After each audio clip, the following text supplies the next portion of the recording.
नमस्कार मित्रांनो, मागच्या व्हिडिओमध्ये आपण समासाचे काही प्रकार पाहिलेले आहेत। ते प्रकार आपण समासाचे पहिले 3-4 भागांमध्ये अभ्यास केलेला आहे। आजचा भाग जो असणार आहे तो समासाचा शेवटचा भाग असणार आहे, म्हणजे समासाचा शेवटचा प्रकार असणार आहे। समासाचा प्रकार आहे पुढचा बहुव्रीही समास। बहुव्रीही समास म्हणजे काय, तर ज्या सामासिक शब्दातील दोन्ही पदे महत्त्वाची नसून या दोन्ही पदांशिवाय तिसऱ्याच पदाचा बोध होतो त्यास बहुव्रीही समास असे म्हणतात। पहिले पद प्लस दुसरे पद इज इक्वल तिसरे पद कोणते तरी। आता पहिले पद बहुव्रीही समासामध्ये गौण असते, दुसरे पदसुद्धा गौण असते आणि तिसरे पद हे प्रधान असते। बहुव्रीही समासाचे 4 प्रकार पडतात।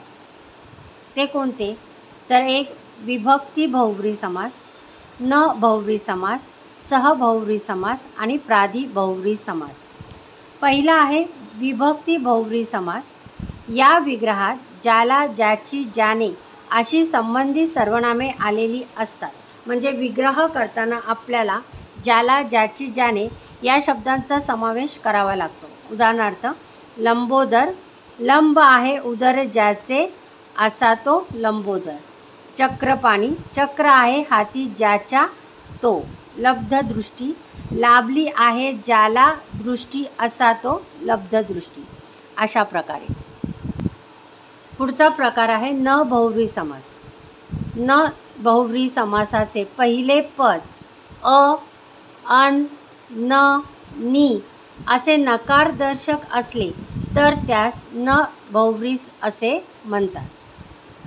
उदाहरणार्थ अनंत, नाही अंत ज्याला तो। नीरस, नाही रस ज्यात ते। अनादी, नाही आधी ज्याला तो। इथे आलेले शब्दांची सुरुवात ही अ, नी याने सुरुवात झालेली आहे। पुढे आहे सहबहुव्रीही समास। पहिल्या पदावरून सह असा अर्थ होतो। सफल, फलाने सहित असे।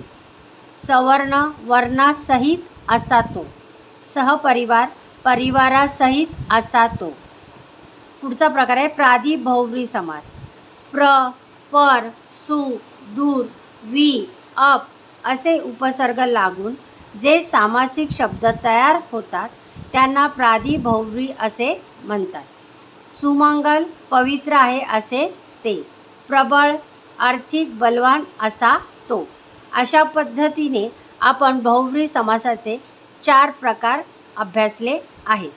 आता तुम्हाला या समास या टॉपिकवरती मी एक प्रश्न विचारते आणि त्या प्रश्नाचं उत्तर तुम्हाला कमेंट बॉक्समध्ये द्यायचं आहे। प्रश्न आहे, दीपाचा चुलत सासरा म्हणजे देव माणूस आहे। या वाक्यातील चुलत सासरा हा सामासिक शब्द डॅश या समासाचे उदाहरण आहे।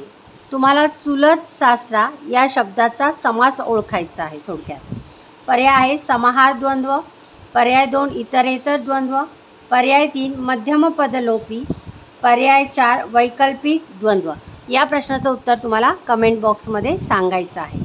आणि तुम्ही कोणत्या शहरातून मराठी व्याकरणाचे हे व्हिडिओ पाहत असाल तर त्या शहराचं नावसुद्धा तुम्ही कमेंट बॉक्समध्ये सांगायचं आहे। हा व्हिडिओ तुम्हाला आवडला असेल तर या व्हिडिओला नक्की लाईक करा, शेअर करा आणि आपल्या चॅनलला सबस्क्राईब करा। धन्यवाद।